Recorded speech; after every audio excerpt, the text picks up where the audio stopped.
कि जब पिताजी पढ़ा पढ़ा कर थक गए तो उन्होंने समझा कि ये बच्चा तो बिल्कुल जड़ बुद्धि का है, और पिताजी ने पढ़ाने का प्रयास करना बंद कर दिया। बाद में पिताजी की मृत्यु हो गई। अच्छा, भाई लोग तो कुछ नहीं कहते थे, सबसे छोटा है चलो ठीक है, लेकिन भाभिया कहती थी कि भाई भोजन सबसे ज्यादा करता है, काम धेले भर का नहीं करता, इससे कुछ काम करवाओ। क्या करें? बोले चलो घर में पानी भर के लाओ। अब पानी भरने में लगा दें तो ये तो अपने शरीर को एक यंत्र समझते थे। पानी भरने में लग गए तो इतना पानी भरा कि सारा घर ही पानी से भर दिया। अरे बोले ये काम का नहीं है, निकालो इसको। ऐसा करो खेतों की जुताई में लगा दो। तो खेतों की जुताई में इनको लगा दिया तो इन जुताई की बजाय इन्होंने गहरा गड्ढा खोद दिया, पानी निकल आया। अरे बोले ये भी नहीं कर सकता, खेतों की रखवाली करो, तुम कुछ मत करना, रखवाली करना। अच्छा, इनकी विशेषता ये है किसी काम को मना नहीं करते, और दूसरी विशेषता है कोई भी काम बढ़िया नहीं करते, क्योंकि अच्छा करेंगे कल फिर कहेंगे। दूसरी बात यह, इनका शरीर में ध्यान ही नहीं रहता, इनका ध्यान तो भगवान के चिंतन में रहता है। बस शरीर को लगा दिया, शरीर जो कर रहा है वह लग गया, बाकी इनका ध्यान भगवान में लगा। अब घर खेतों की रखवाली में लग गए, फसलों की रखवाली में, तो चिड़ियों का झुंड आया। तो मन में सोचते हैं राम की चिड़िये राम को खेत, खाओ रे चिड़िये भर भर पेट। क्या भगा रहा, खाने दो। अब चिड़ियां खा रही हैं, भाइयों ने आके देखा सब फसल गाय खा जा रही है, पशु खा जा रहे हैं, तो भगा नहीं रहा है। अरे बोले ये काम करें, भगाओ इसको। सूखा रूखा जो कुछ मिलता था उसी को खा के वो रह रहे थे, पर घर से निकाल दिया। मौज में, कोई बात नहीं, ठीक है। इन्हें डाकुओं ने पकड़ लिया, क्योंकि कुछ डाकू थे, उनको नरबली देना था, कोई मिल नहीं रहा था। ये महाराज जी मिल गए, इन्हीं को पकड़ लिया। अब इनकी बलि चढ़ाने के लिए ले गए काली जी के सामने। पहले इनको नहलाया धुलाया, फिर इनको माला वाला पहनाई, फिर इनको कुछ मेवा मिष्ठान खिलाए। ये कोई मना तो करते नहीं थे, जो हो रहा है सब ठीक ही है। और काली जी के सामने ले जाके सिर झुका के बिठा दिया। इन्होंने कहा ये क्या है? बोले महाराज जी वो सब मिठाइयां फ्री की थोड़ी थी, अब वो जैसे सेवा स्वीकार करी ये भी स्वीकार करो। इन्होंने कहा हे भगवान ये दुनिया बड़ी विचित्र है, पहले माला फूल पहना दी और बाद में तलवार दिखा दी है। तो हम तो कहते भैया देखो ज्यादा कोई फूल माला पहना है प्रणाम करे तो सावधान हो जाना चाहिए, ये सब बलि के पहले की प्रक्रिया है? हो सकता है किसी रूप में बलि चढ़ जाए। तो अच्छा, इन्होंने तो कोई उसका प्रतिकार नहीं किया, कोई विरोध नहीं किया, लेकिन भगवती को सहन नहीं हुआ भद्रकाली को कि देखो एक ब्रह्म ज्ञानी सर झुकाए बैठा है और ये अज्ञानी लोग इसको मारेंगे। प्रतिभा को फाड़ करके भगवती भद्रकाली प्रकट हो गई। भगवती भद्रकाली ने जोर से अट्टहास किया और उन्हीं का खड़ग छीन करके सारे दस्यु जो थे, वो डाकू जो थे, उनके मस्तक काट दिए, सबको मार डाला। और भरत जी के ऊपर खूब कृपा करी, इनको आशीर्वाद दिया। भरत जी खूब प्रसन्न हुए, मां को प्रणाम किया और वहां से विदा हो गए। आगे रहुगण नाम का एक राजा उसकी पालकी लेकर के कुछ कहार जा रहे थे, बीच में उसके कहार बीमार पड़ गए, कोई मिलाने तो महाराज जी को पालकी में लगा दिया। मना तो करते नहीं, पालकी में लग गए, पर इनके चलने का तरीका अलग है।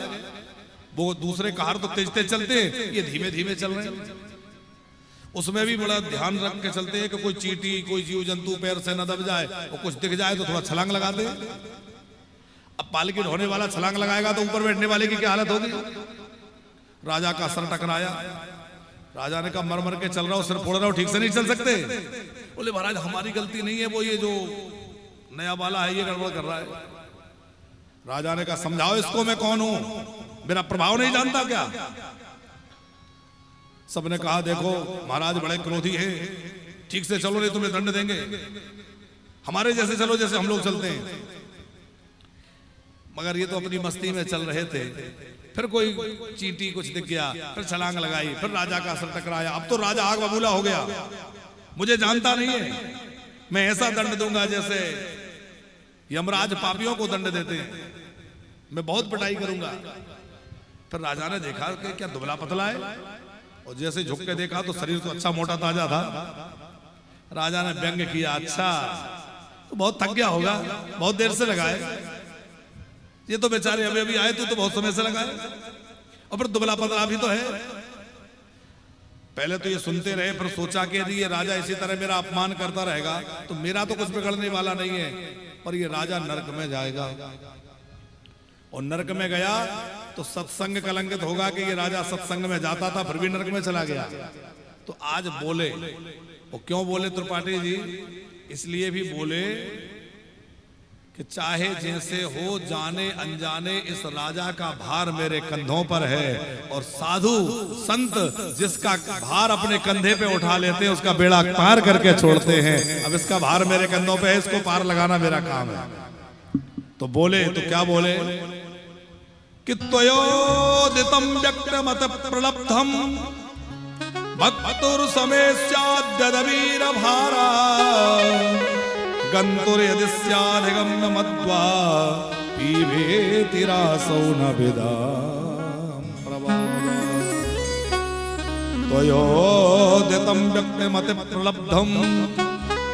अरे राजन, तुम किसको दंड देने की बात कर रहे हो? तुम मुझे दंड नहीं दे सकते, क्योंकि मैं शरीर हुई नहीं। देखो, तुम जो कह रहे हो ना मोटा पतला, ये मोटा पतला तो शरीर होता है, मैं शरीर थोड़ी हूं, मैं तो आत्मा हूं।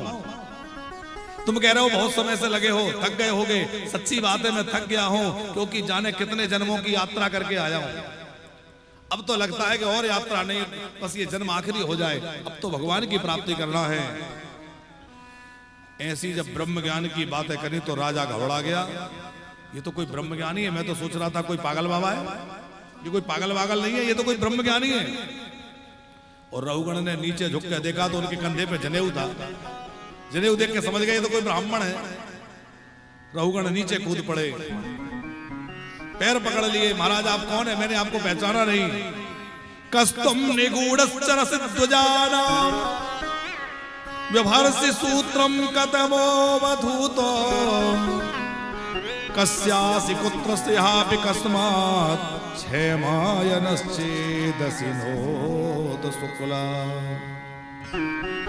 आपने अपने आप को ऐसे छुपा रखा है जैसे प्रचंड अग्नि राख से दबी हो। आपका ऊपरी आवरण तो लग रहा है कि कोई पागल व्यक्ति है, लेकिन आप तो कोई ब्रह्मज्ञानी महापुरुष हैं। कौन है आप? कृपा का अपना परिचय दीजिए। महाराज मैं किसी से डरता नहीं हूं। रहुगण कह रहा है, ना हम सशंके सुररा ना हम विशंके सुरराट वज्रात न त्रक्ष शूलान यमस्त दंडात नारक सोमान लवित पासास संकम रसे ब्रह्म कुलावमान। महाराज मैं ना तो शंकर जी के त्रिशूल से डरता, ना इंद्र के वज्र से डरता, ना अग्नि सोम आदि आदि किसी के अस्त्र शस्त्र से डरता, पर एक चीज से डरता हूं। किससे? बोले ब्राह्मणों के श्राप से डरता हूं, क्योंकि ब्राह्मणों का श्राप बड़ा घोर होता है। विप्र श्राप अति घोर। ब्राह्मणों के क्रोध से डरता हूं। आप कौन है? मैंने आपको पहचाना नहीं। जड़ भरत जी ने कहा डरो मत, है तो ब्राह्मण, पर डरने की कोई बात नहीं है। राजन पहचानो मैं कौन हूं। अच्छा वो जो राजा बन गया ना रहुगण, वो कौन है? वो पिछले जन्म का वो हिरण है।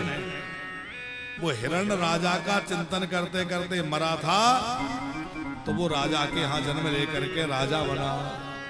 और ये हिरण का चिंतन करते करते मरे, तो पहले हिरण बने और फिर भरत जी के रूप में आए।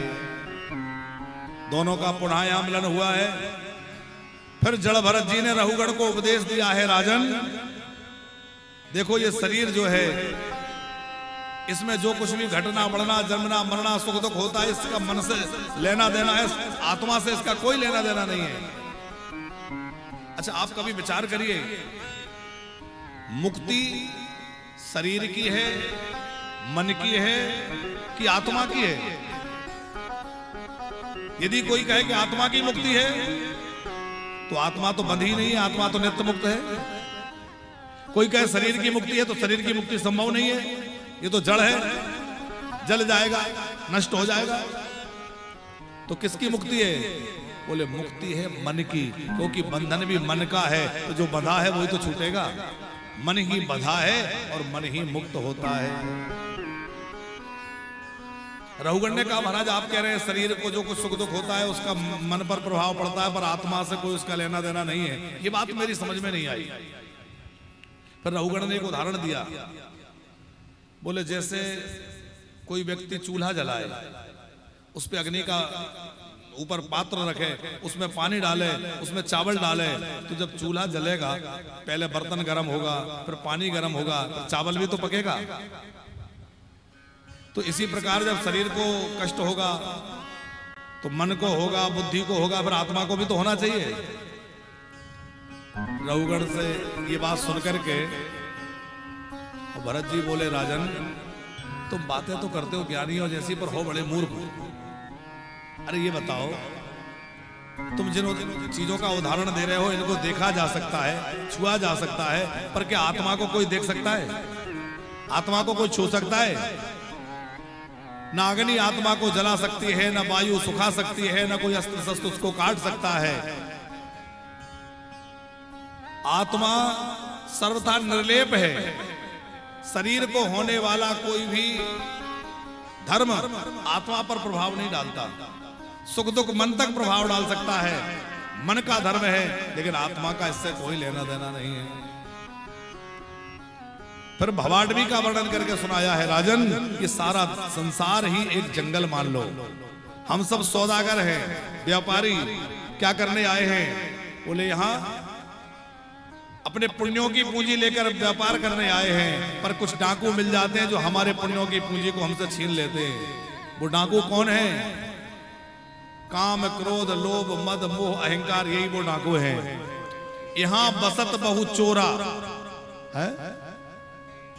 अच्छा एक बात है कि संसार के जितने भी डाकू हैं, चोर हैं, वो दुनिया में चोरी करें पर अपने घर में तो नहीं करते होंगे। हैं? चोर बाहर चोरी करेगा, घर में थोड़ी करेगा।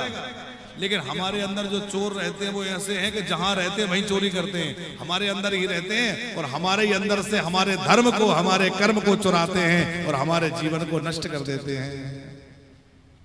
यदि इनसे बचना है तो क्या करें? अच्छा हम तो एक बात कहें, सबसे सरल उपाय है, इन चोरों से बचना है तो चोरों के सरदार को पकड़ लो। चोरों के सरदार कौन है? अरे बोले ये सब तो छोटे मोटे चोर हैं, सबसे बड़े चोर तो हमारे कन्हैया है, श्री कृष्ण है। और जब श्री कृष्ण की शरण में हम आ जाएंगे तो ये विकार हमारा कुछ नहीं बिगाड़ पाएंगे।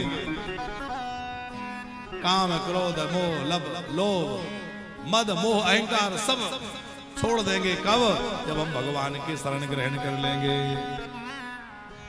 तजोरे मन हरि विमुखने को संग, तजोरे मन हरि विमुखने को संग, तजोरे मन हरि विमुखने को संग, तजोरे मन हरि विमुखने के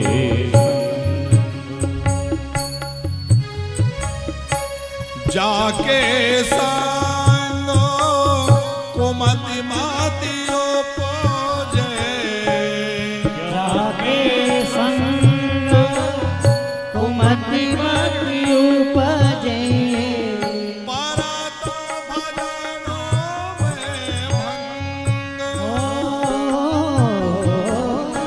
परत भजनो में भंग, हो परत भजनो में भंग, तजोरे हरि विमुखन को संग, तजोरे मन हरि विमुखने को संग। तजोरे मन हरि विमुखन को यदि भजन करना है तो हरि विमुखों का संग छोड़ दो। जो भजन में लगे हैं ऐसे लोगों का संग करो, जो भक्ति में लगे हैं ऐसे लोगों का साथ करो, क्योंकि जैसे रंग संग में रहोगे वैसा रंग लग जाएगा। अच्छा, जो जिस चीज में होता है वो चाहता है सामने वाला भी मेरे जैसा हो जाए। शराबी लोगों को शराबी बनाना चाहता है, ज्वारी लोगों को ज्वारी बनाना चाहता है, और भक्त लोगों को भक्त बनाना चाहता है। जो भक्त होता है वो चाहता है सब भक्त हो जाए। तो भक्तों का संग करो, साधुओं के संग में रहो, बार बार भगवान की कथा चरित्र सुनने को मिलेगा, धीरे धीरे मन उधर ही लग जाएगा। अच्छा, किसी विषयी विकारी के साथ रहोगे, वो बार बार विषय भोगों की चर्चा करेगा तो उधर मन भागेगा। किसी धनवान के साथ रहोगे, वो बार बार धन की व्यापार की चर्चा करेगा, वहां इतना फायदा हो गया, उसमें लगाया था इतनी बचत हुई, वहां हमने किया था इतना बचा, तो फिर हमारा ही मन होगा थोड़ा हम भी अजमा लें। त्रिपाठी जी, उड़िया बाबा के पास एक भक्त आया और उसने कहा कि मेरे बेटे का विवाह है, तो मेरी प्रार्थना है कि आप पधारिए। उड़िया बाबा ने कहा देखो हम नहीं आएंगे, हम यहीं से आशीर्वाद दे देते हैं। बोले नहीं नहीं, आप आएंगे तो बड़ा अच्छा लगेगा, आप पधारिए। बोले देखो हम ठहरे महात्मा, हमारा शादी ब्याह समारोह में क्या काम। बोले नहीं नहीं, आप आएंगे आशीर्वाद मिलेगा, अच्छा लगेगा। तो त्रिपाठी जी, उड़िया बाबा ने एक बात कही कि अच्छा ये बताओ, हम आएंगे, हमारे साथ 10-5 साधु आएंगे, तो तुम हमारी सेवा करोगे, हमें फूल माला पहनाओगे, आरती उतारोगे, आसन पे बिठाओगे। बोले हमारा सब करेंगे। तो बोले हमारा ये स्वागत सत्कार देखकर हो सकता है तुम जिस बेटे का ब्याह कर रहे हो उसके मन में ये आ जाए ये महात्माओं के बड़े मौज हैं, और वो शादी ब्याह करने से मना कर दे तो तुम्हारा तो सब उत्सव बिगड़ जाएगा। वो बोला नहीं नहीं महाराज जी, ऐसा नहीं होगा, वो तो अलग ही होते हैं जिनको बैराग होता है, ऐसा कुछ नहीं, आप तो आइए। तो उड़िया बाबा ने कहा ये भी तो हो सकता है कि हमारे साथ जो 10-20 साधु आएंगे उनमें से किसी के मन में तुम्हारे बेटे को देख के लगे कि भाई संसारियों के बड़े मौज है, देखो इसको घोड़े पे बिठाया जा रहा है, पूरी बारात निकाली जा रही है, शादी ब्याह हो रहा है, तो हमारे साथ जो साधु आएंगे उनके मन में विवाह की इच्छा जाग जाए उसको देख के। बोले महाराज हाँ ये तो हो सकता है। बोले इसलिए तुम लोग अपनी जगह ठीक हो, हम अपनी जगह ठीक है, अलग अलग रहे, उसी में आनंद है। आप किसी के घर जाइए, उन्होंने नया घर बनाया हो तो लोग घुमा के दिखाते हैं, महाराज जी ये अभी बनाया है, देखो ये हमारा पूजा घर है, ये हमारा सोने का कमरा है, ये हमारा बैठने का कमरा है, ये मेहमानों का कमरा है, और उसमें महंगे महंगे सामान लगाए वो दिखाते हैं। ये इटालियन पत्थर है, वहां से मंगवाया है, ये बहुत इंपोर्टेंट है, ये हमने अमुक जगह से बुलाया है, ऐसे दिखाते हैं लोग। हाँ, इटली से, हाँ जाने कहां से लोग मंगाते हैं। अब आप जब उसको देखेंगे तो वो चमक धमक और वो सब साज सज्जा देख के मन में होगा कि भगवान ऐसा हमारा कब बनेगा, हम भी ऐसा बनाते, लगेगा कि नहीं लगेगा। उसका वो वैभव देख करके कुछ तो मन में लालसा जगेगी कि भाई कितना देखो कितना बढ़िया बनाया है, हम भी ऐसे ही बनाएंगे। और साधुओं के साथ रहोगे और साधु भक्ति की चर्चा करेंगे, भजन की चर्चा करेंगे। इस बार हमने तुलसी विवाह ऐसे मनाया था, अगली बार ऐसे करेंगे, तो भजन की चर्चा करेंगे तो आपको भी लगेगा अगली बार हम भी करेंगे। तो जैसे संग में रहोगे वैसा विचार बनेंगे कि नहीं। इसलिए तजोरे मन हरि विमुखने को संग। भैया यदि भजन के रास्ते पर चलना है तो भोगी संसारी लोगों का संग कम से कम करो और भगवान के भक्तों का संग ज्यादा से ज्यादा करो। भरत जी ने बड़ा सुंदर उपदेश दिया राजा रहुगण को। रहुगण को आत्मबोध हो गया और उसके बाद रहुगण का उद्धार हुआ। भरत जी भी भगवत धाम से धारे। आगे भरत वंश का वर्णन है, ज्योतिष का वर्णन है, भूगोल खगोल का वर्णन है और फिर नरकों का वर्णन है। पृथ्वी के नीचे 99,000 योजन दूर 28 नरक हैं। कौन से नरक में क्या क्या यातनाएं भोगनी पड़ती हैं पता है आपको? अच्छा, कौन कौन सुनना चाहते हैं कौन कौन से नरकों में क्या क्या यातना भोगनी पड़ती है? इतने लोग सुनना चाहते हैं? देखो, जिस गांव जाना नहीं हो वहां का रास्ता नहीं पूछना चाहिए। है जाना है क्या उधर? चलो देखो, बताएंगे जब ही तो डरोगे और जब ही तो उससे संभल के रहोगे, पता चले कि इधर ये गड़बड़ है। जो दूसरे के धन का हरण करता है अथवा दूसरी के स्त्री के प्रति गलत दृष्टि रखता है वो तामिश्र नाम के नरक में गिरता है। ये तामस नरक जो है वहां का जो भूमि है वो तांबे की तरह तपी हुई होती है। एक है अंध्र तामस नरक, जहां बड़ा घोर अंधेरा रहता है। उस घोर अंधेरे में लोगों को डाल दिया जाता है और वो बड़े भयभीत होते हैं, उसमें भयंकर शब्द होते रहते हैं। एक है कुंभी पाक। कुंभी पाक तो आपने सुना होगा, जो पशु पक्षियों को मार मार के खाते हैं उनको उसमें डाला जाता है और कढ़ाई, तेल के कढ़ाई खोलते रहते हैं, जीवात्मा को ले जाके पटक दिया जाता है। और जैसे माता पकौड़ा तलती है ना, ऐसे वो जीवात्मा उसमें तड़फड़ाता है, पर मरता नहीं है, क्योंकि उसको उस समय जो शरीर मिला होता है वो यातना देह होती है। ये शरीर तो छूट जाता है, फिर छोटा सा शरीर मिलता है, यातना देह। घर आए हुए मेहमान को जो क्रोध भरी नजरों से देखे कि ये कहां से चले आए, वो वज्रतुंड नाम के नरक में गिराया जाता है। वहां रहने वाले कौए, गिद्ध उसकी आंखों को निकाल के खा जाते हैं। जो दूसरे के धन का हरण करता है वो तामस नरक में जाता है। फिर रौरव नरक है, बैतरणी नदी है, ऐसे बड़े भयानक भयानक नरकों का वर्णन किया। असिपत्र वन, रौरव, महारौरव, कुंभी पाक, सब नरकों का जब वर्णन किया तो त्रिपाठी जी राजा परीक्षित भी कांप गए। बोले महाराज इतने भयंकर नरक। अच्छा, नरकों का विस्तार से समझना हो, आप कभी गरुड़ पुराण सुनते होंगे, तो गरुड़ पुराण में नरकों का बड़ा भारी वर्णन आया है।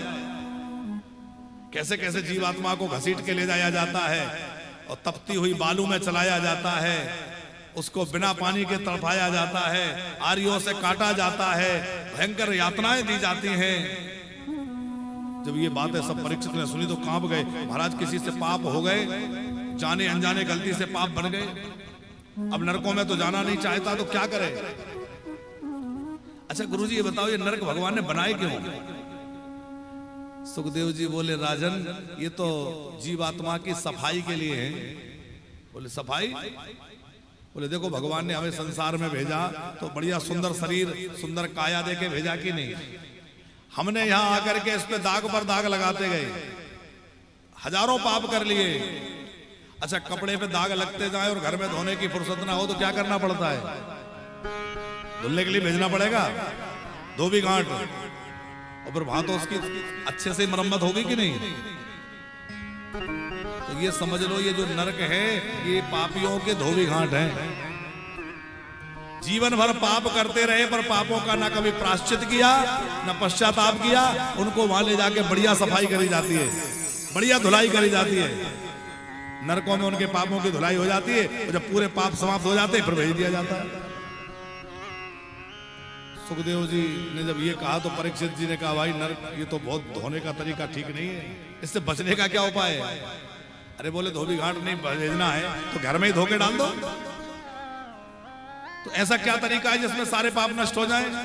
बोले तरीका तो बहुत है, ब्रह्मचर्य, तप, सम, दम आदि अनेक उपाय ऐसे हैं जिनसे पापों का प्रायश्चित हो जाता है, पाप नष्ट होते हैं।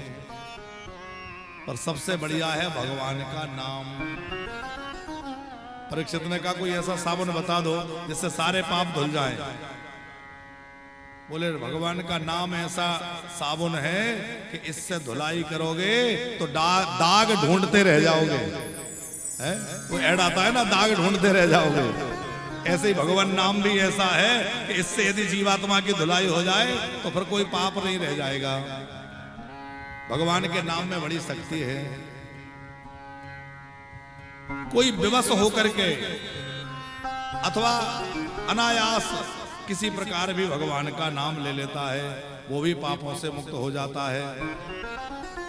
फिर अजामिल का उपाख्यान सुनाया। कन्नौज में एक पंडित जी रहते थे, नाम था अजामिल। पहले बड़े धर्मात्मा थे, अग्निहोत्र करते, माता पिता की सेवा करते, गायत्री जप करते, वेद पाठ करते। एक बार वन में गए, किसी बाजारू स्त्री को वहां देख लिया किसी के साथ में, और ये उसमें इतने अधिक आसक्त हो गए कि उसको घर में ले आए। माता पिता ने विरोध किया तो घर से बाहर निकाल दिया, गांव के दूर एक घर बना के रहने लगे। अब पैसा कहां से आए, तो चोरी करने लगे। फिर वेश्या का खान पीन तो गड़बड़ था ही, उसके साथ में ये भी जो नहीं खाना चाहिए वो खाने लगे, जो नहीं पीना चाहिए वो पीने लगे, तो संग के साथ सब बिगड़ गया। फिर इनका धर्म कर्म धीरे धीरे सब छूट गया। पहले थे धर्मात्मा, फिर बन गए पापात्मा। कान कुब्जे दुजह कश्चिद दासी पति रजा मिला, नामना नष्ट सदाचारो दास्या संसर्ग दूषिता। नामना नष्ट सदाचारो, इसका सदाचार नष्ट हो गया। इसका मतलब पहले सदाचारी था। अब इसके यहां उस वैश्या से 9 संतानें हुई और 10वीं संतान के जन्म का समय था। उसी समय संयोग से कुछ साधु संत पधारे। अब साधु संतों को इसकी पत्नी भोजन तो कराना चाहती थी, पर सोच रही थी कि मैं तो वैश्या हूं, मेरे हाथ से साधु कैसे जीवेंगे। तो सूखा सामान, आटा तेल गुड़ दे दिया। उन्होंने अपना टिक्कड़ बनाए, भगवान को भोग लगाया और प्रसाद पाकर के बोले, देवी दक्षिणा। दक्षिणा में क्या दूं? बोले, हमारी दक्षिणा यह है कि तुम इस समय गर्भ अवस्था में हो, तुम्हारे पुत्र जन्म ले तो इसका नाम नारायण रख देना। साधु तो युक्ति लगाते हैं। इसको वैसे कहे अजामिल को भजन करना तो ये करेगा नहीं, पर बेटे के बहाने कई बार मुंह से नाम निकलेगा। इसलिए भैया अपने बच्चों का नाम भगवान के नाम पर रखना चाहिए। हमारे यजमान जी ने कितना बढ़िया लाला का नाम रखा है, दामोदर। बार बार घर में 10, 20, 50 बार, क्या 100 बार नाम निकलता होगा। दामोदर, कहां गया दामोदर? दामोदर ने भोजन किया कि नहीं? दामोदर ने पढ़ाई की कि नहीं? होमवर्क हुआ कि नहीं? स्कूल गया कि नहीं? आया कि नहीं? कितनी बार नाम निकलता होगा। दादाजी भी फोन करते होंगे, सबसे पूछते पहले यही पूछते होंगे, दामोदर कहां है? तो भैया भगवान नाम आप रखोगे तो बार बार मुंह से नाम निकलेगा। और डप्पू गप्पू रखोगे कोई भला होने वाला नहीं है। इसलिए ये डप्पू गप्पू नाम बचपन में तो अच्छे लगते हैं त्रिपाठी जी, और बड़े हो जाओ तो गाली सी लगते हैं। लगते हैं कि नहीं सबके? राम जी और लाल जी, वाह। नाम तो ऐसे ही होना चाहिए भगवान नाम पर। तो अब जब इसको लेने के लिए यमराज के दूत आए, अजामिल को, इसकी जीवात्मा को पकड़ के खींचने लगे। ये व्याकुल हो गया, तड़पने लगा। अच्छा, जब पापी को लेने यमदूत आते हैं तो वो और किसी को नहीं दिखते, पर उसको जरूर दिखते हैं जिसको लेने आए। वो चीखता है, चिल्लाता है, हाथ पैर पटकता है, मलमूत्र त्यागता है।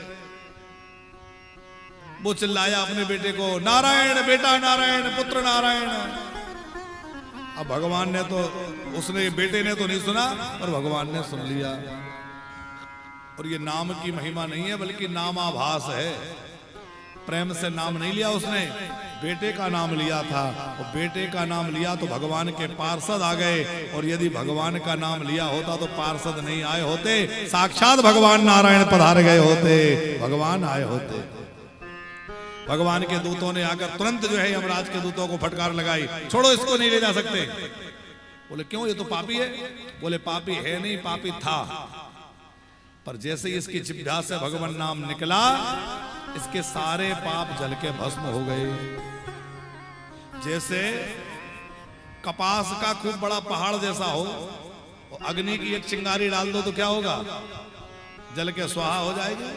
उसी प्रकार किसी ने पहाड़ जितने पाप किए हों और वो एक बार भी भगवान नाम उच्चारण कर ले, उसके सारे पाप जल के भस्म हो जाते हैं। भगवान के नाम में बहुत प्रभाव है, भगवान के नाम में बहुत अधिक प्रभाव है।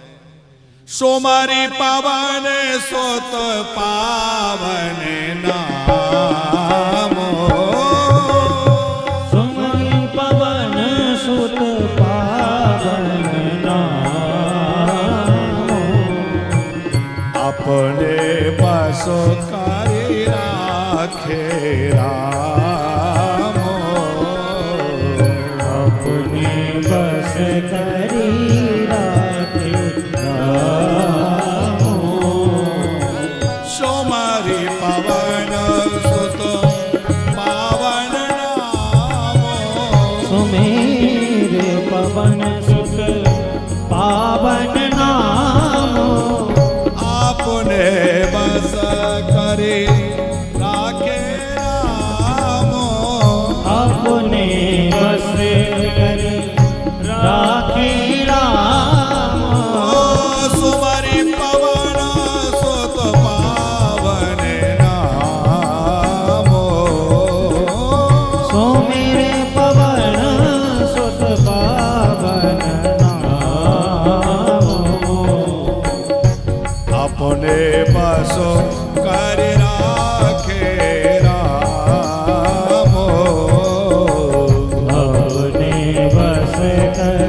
त्रिपाठी जी, ये चौपाई जो है इसमें राम जी का नाम रामू लिखा है।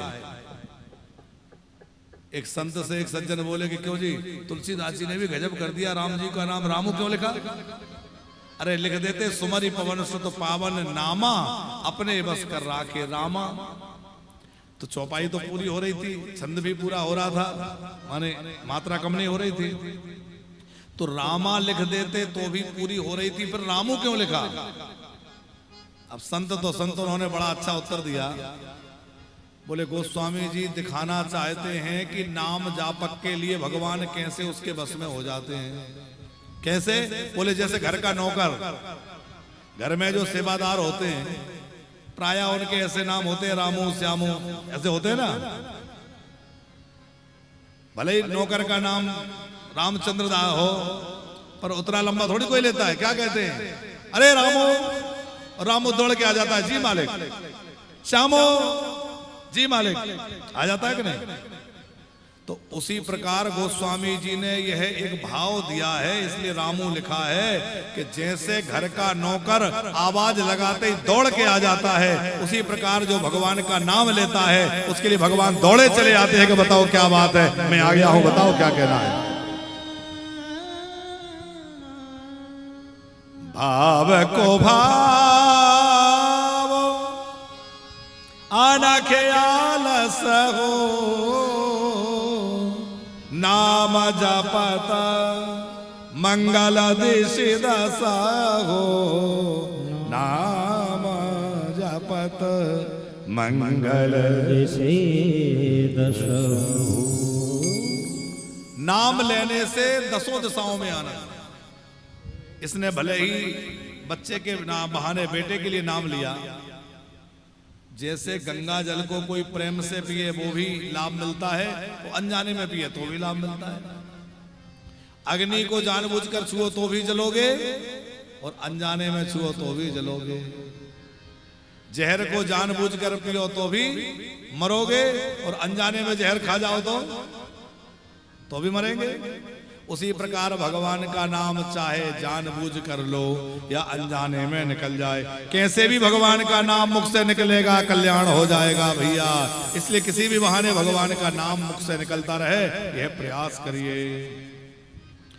सांकेत्यम पारिहासं वा स्थोवमहेलनमेव वा वैकुंठ नाम ग्रहणम अशेषागहरम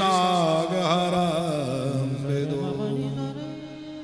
संकेत में, हास्य परिहास में, किसी को बुलाने में, अरे राम जी, हमारे वृंदावन में क्या कहते हैं, राधे राधे।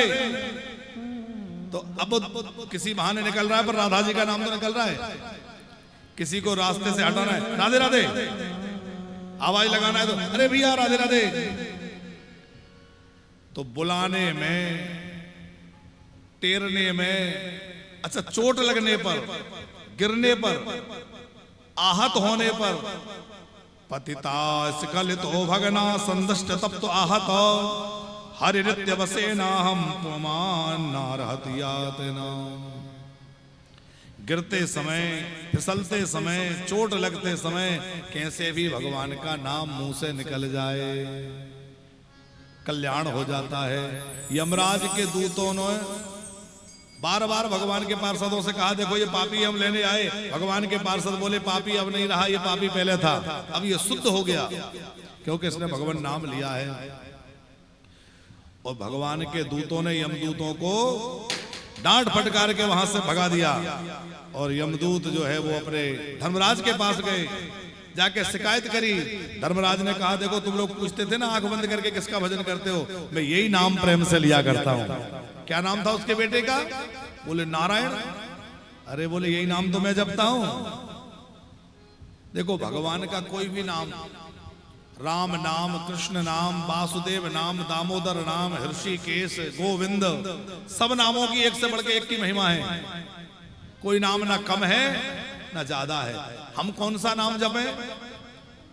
हमारी जिस नाम में निष्ठा हो वो जपें, अथवा हमारे गुरुजी ने जो नाम दान किया है वो नाम जपें।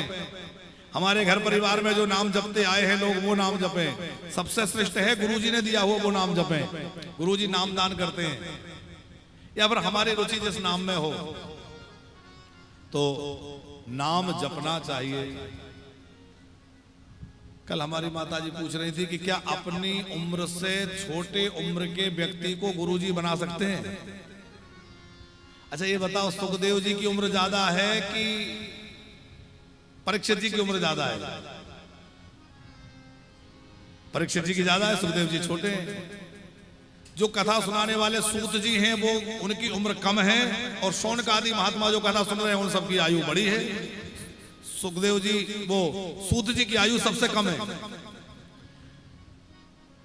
आध्यात्मिक क्षेत्र में आयु का विचार नहीं है, यहां ज्ञान का विचार है, श्रेष्ठता का विचार दूसरे तरह से है। तो यहां ऐसा नहीं है कि आयु ज्यादा है कि कम है। अब किसी ने मान लो 70 वर्ष की आयु तक गुरु दीक्षा नहीं ली तो अपने से बड़े कहां ढूंढे हैं? इसलिए ऐसा आवश्यक नहीं है कि हमसे ज्यादा उम्र के व्यक्ति के से ही गुरु दीक्षा लें। किसी में भी हमारी गुरु बुद्धि हो जाए, क्योंकि गुरु जो है वो कोई शरीर का नाम नहीं है। गुरु जो है वो अंतरात्मा में बैठे हुए परमात्मा का नाम है। इसीलिए कहा है गुरुर ब्रह्मा गुरुर विष्णु गुरुर देवो महेश्वरा, साक्षात परमात्मा का स्वरूप गुरु है, क्योंकि उसके अंदर आत्मा में जो परमात्मा बैठे वो हमारे गुरु है। शरीर गुरु नहीं है, शरीर तो नष्ट हो जाएगा। फिर आप कहेंगे हम शरीर की पूजा क्यों करें? अरे शरीर को माध्यम बना के ही तो कल्याण होगा। तो आपने उस रूप में गुरु को स्वीकार कर लिया। कई लोग कहते हैं हम तो परीक्षा लेके गुरु जी की फिर गुरु बनाएंगे। अच्छा हमें यह समझ में नहीं आता कि परीक्षा लेने वाला बड़ा है कि देने वाला बड़ा है। जब आप परीक्षा लोगे तो आप तो पहले ही गुरु हो गए, और जो परीक्षा देगा वो चेला हो गया। तो फिर आप उनसे क्या गुरु बनाओगे? वो तो आपको पहले ही चेला बन गए। बात समझ में आ रही है? इसका मतलब ये भी नहीं है कि बिना जाने बना लो। हमारे शास्त्रों में कहा गया है कि भैया गुरु बनाओ जान के। पुराने लोग कहते थे ना गुरु बनाओ जान के पानी पियो, तो जान के तो बनाओ, लेकिन गुरु की ज्यादा परीक्षा हम नहीं ले सकते। भगवान से प्रार्थना करें, प्रभु ऐसी कृपा करो कि कोई ऐसे सदगुरु हमें जीवन में मिल जाएं जो हमारे बेड़ा पार कर दें। हो मेरा तारे प्रभु से जोड़े, हो मेरा तारे हरे से जोड़े, कि ऐसा कोई संत मिले।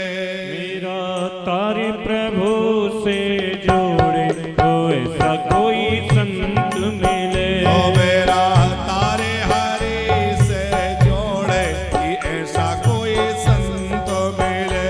मेरा तार हरि से जोड़े, ऐसा कोई संत मिले।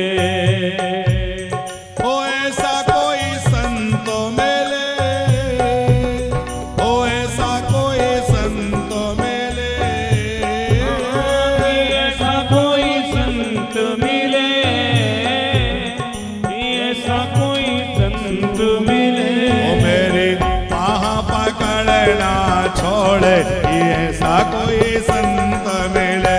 मेरी बाह पकड़ना छोड़े, ऐसा कोई संत मिले। मेरी बाह पकड़ना छोड़े, ऐसा कोई संत मिले। बाह पकड़ना छोड़े, ऐसा कोई संत मिले।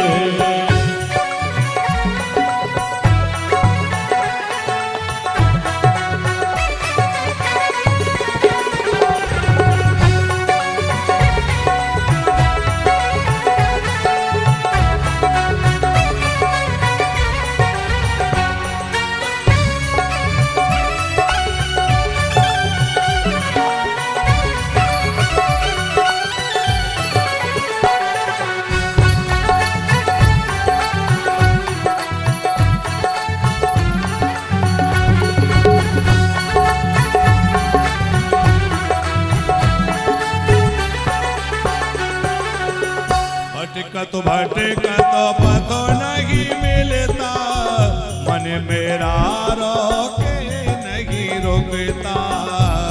मेरा रोके नहीं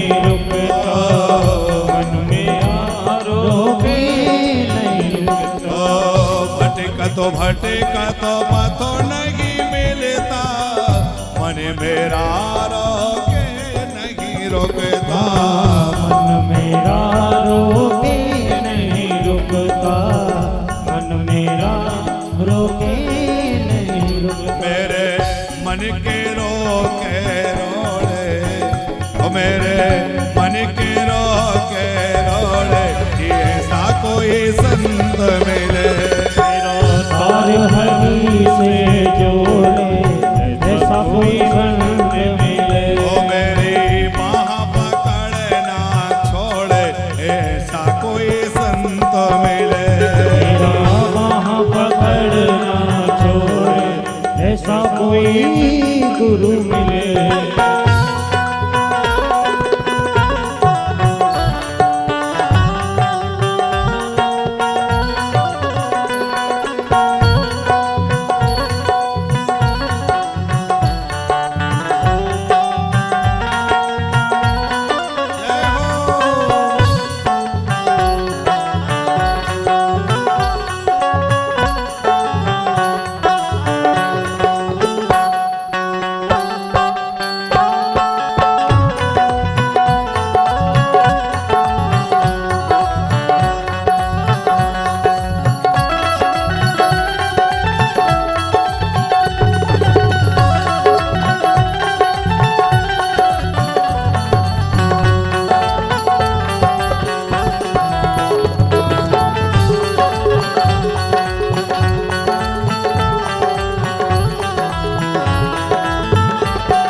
माया से जो दूर हटाए, मन का जो अज्ञान मिटाए, मन का जो अज्ञान मिटाए, मन का जो अज्ञान मिटाए। ओ माया से जो दूर हटाए, मन का जो अज्ञान मिटाए, मन का जो अज्ञान मिटाए, मन का जो अज्ञान मिटाए। मुझे सतगुरु से जो जोड़े, मुझे सतगुरु से जो जोड़े, ऐसा कोई संत मिले। मेरा तार हरि से जोड़े, ऐसा कोई संत मिले। ओ मेरा तारे प्रभु से जोड़े, ओ ऐसा कोई संत मिले। मेरा तार हरि से जोड़े, ऐसा कोई संत मिले।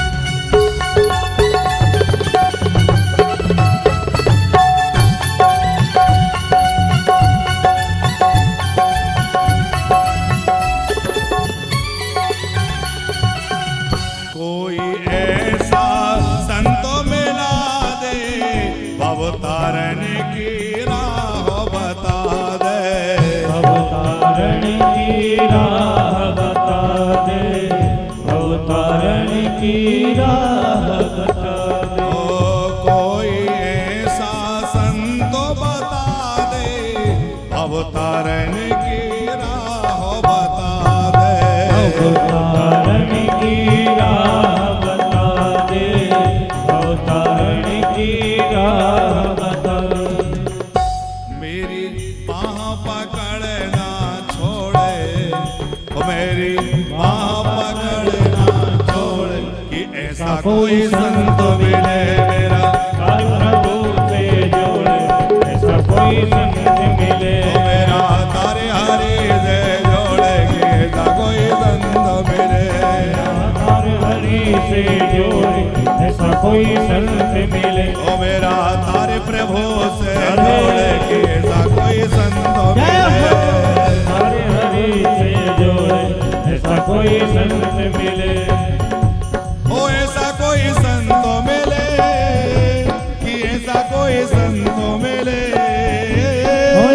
कोई संत मिले, ओ ऐसा कोई संत मिले।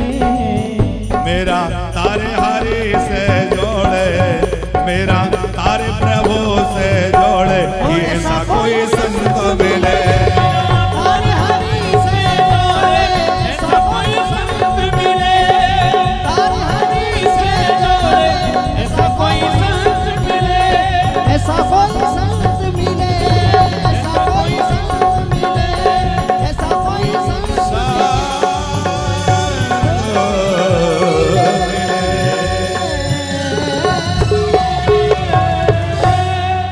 बोले श्री सद्गुरुदेव भगवान की, भक्त वत्सल भगवान की।